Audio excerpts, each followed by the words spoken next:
पापा खाना लगा दिया है, चलिए खाना खाने। कल्पना ने अपने ससुर से कहा।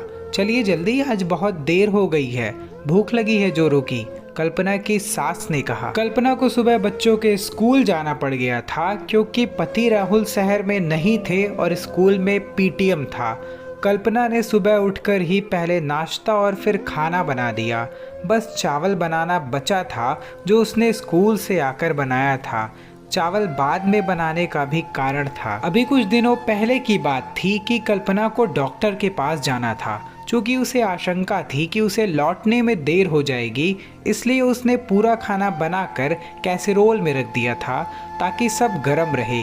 दाल और सब्जी के साथ उसने चावल बनाकर भी रख दिया जिससे उसकी सासू माँ को कुछ ना बनाना पड़े। कल्पना को मालूम था कि उसकी सास के कमर में दर्द रहता है और वह ऐसा बिल्कुल नहीं चाहती थी कि उनको कोई तकलीफ हो। कल्पना, आज तुमने चावल क्यों सुबह सुबह बना दिया?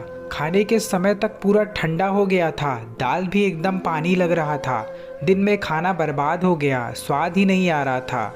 आनिंदा से कहीं जाना हो तो मुझसे कह देना बनाने को। कल्पना के घर में घुसते ही सास ने टोका। लेकिन माँ जी, मैंने तो सब खाना कैसेरोल में रखा था ताकि गर्म रहे, ठंडा कैसे हो गया? कल्पना ने कहा। तो क्या मैं झूठ बोल रही हूँ? मुझ पर विश्वास नहीं है तो पापा से पूछ लो, सास ने गुस्से में कहा। अरे नहीं माँ, मैंने ऐसा नहीं कहा, हो सकता है कैसेरोल सही ना हो, कल्पना ने समझाया। पर सास तो सास है। वो कल्पना से नाराज हो गई और 2 दिन तक बातचीत बंद कर दिया। कल्पना ने इस घटना से सबक लेते हुए आज बाकी सब खाना तो बना लिया परंतु चावल नहीं बनाया था।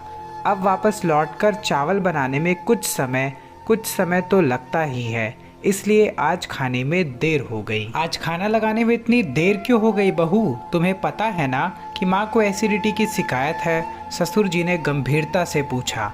आज चिंटू के स्कूल जाना था पापा, इसलिए 10 मिनट का विलंब हो गया। चावल मैंने आकर बनाया ताकि गर्म रहे, पिछली बार ठंडा हो गया था ना, इसलिए। कल्पना ने जवाब दिया। तुम्हारे पास हर सवाल का जवाब होता है, मुझसे क्यों नहीं कहा बनाने के लिए? तुम्हें पिछली बार ये भी तो कहा था मैंने, वो याद नहीं रहा? क्या तुम्हें पता नहीं कि हम 2 बजे तक खाना खा लेते हैं? कल्पना की सास ने पूछा। जी पता है, और साथ में मुझे ये भी पता है कि आपके कमर में दर्द है, इसलिए आपको बनाने के लिए नहीं कहा था, कल्पना ने समझाते हुए कहा। उसके बाद सास ससुर ने चुपचाप खाना खा लिया और कुछ नहीं कहा। सिर्फ उस समय ही नहीं बल्कि अगले 2 दिनों तक भी कुछ नहीं कहा, यानी कि बातचीत बंद। दोनों नाराज रहे कल्पना से। 2 दिनों बाद जब राहुल लौट कर आए तो उन्होंने कल्पना को अपने कमरे में किसी गहन चिंतन में डूबा पाया। कल्पना, कहाँ गुम हो तुम? राहुल ने पूछा। अरे आप कब आए? मुझे पता ही नहीं चला, कल्पना ने कहा। मैंने आवाज भी लगाई तो तुम बाहर नहीं आई। सब ठीक तो है? राहुल ने जवाब दिया। सब ठीक है, मुझे क्या होगा, बस ऐसे ही कुछ सोच रही थी, कोई खास बात नहीं है, कल्पना ने जवाब दिया और बढ़ गई रसोई की ओर चाय बनाने के लिए। राहुल को समझते हुए देर न लगी कि कल्पना किसी बात से बहुत परेशान है। उन्होंने रात का इंतजार किया और कल्पना के कमरे में आते ही एक बार फिर उससे परेशानी का कारण जानना चाहा। पहले तो कल्पना ने नहीं बताया, परंतु बहुत जिद करने पर उसने कल्पना से अपने चिंता का कारण बताया।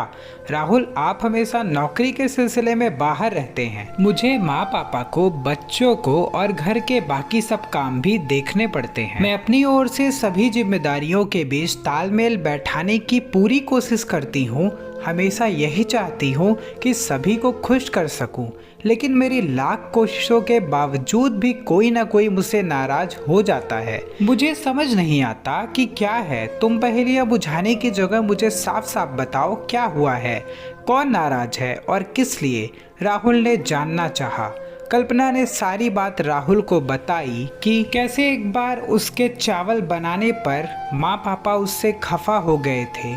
मैं आपके माता पिता की शिकायत नहीं कर रही, पर मुझे बताइए कि मैंने कहाँ गलती की है, आप मेरी जगह होते तो क्या करते, कल्पना ने पूछा। राहुल सोच में पड़ गए।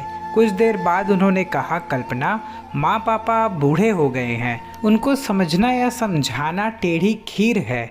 बेहतर यही होगा कि तुम इन सब बातों को एक कान से सुनो और दूसरे से निकाल दो। ज़्यादा सोचने से दिमाग टेंशन में रहेगा और इन सब प्रॉब्लम्स का कोई भी सल्यूशन नहीं है। मैं तुम्हें अच्छे से समझता हूँ और जानता हूँ कि तुम कभी कोई गलती नहीं करती। तुम तो हर तरह से अपनी सारी जिम्मेदारियाँ बाखूबी निभाती हो। मुझे तुम पर पूर्ण विश्वास है और हमेशा रहेगा। लेकिन राहुल, माँ पापा को मेरा ये प्रयास क्यों नहीं दिखता? उन्हें हमेशा मुझसे शिकायत ही क्यों रहती है? कल्पना ने रोते हुए पूछा। कल्पना, ये हर उस माता पिता की प्रॉब्लम है जो उम्र दराज हो गए हैं। उन्हें हमेशा आशंका रहती है कि उनको लोग धोखा देंगे। उन्हें मुझसे भी शिकायत होगी और वो मुझ पर भी विश्वास नहीं करते होंगे। पर चूंकि तुम बहू हो इसलिए वो तुमसे ज़्यादा नाराज रहते हैं। हमारे समाज में बहुओं को हमेशा शक से ही देखा जाता है, चाहे वो कुछ भी कर ले।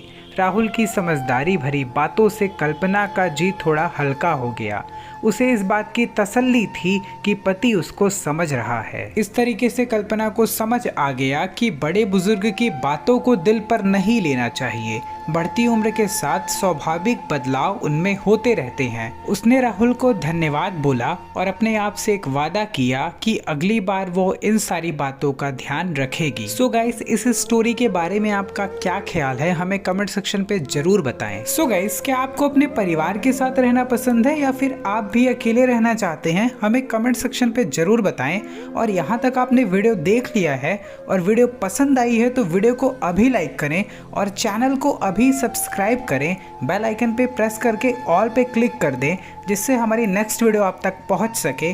और हम आपको विश्वास दिलाते हैं कि अगर आपने हमारा चैनल सब्सक्राइब किया तो हम हर बार आपके लिए एक ऐसी स्टोरी लाएंगे जिससे आप बहुत कुछ सीख पाएंगे। Thank you so much.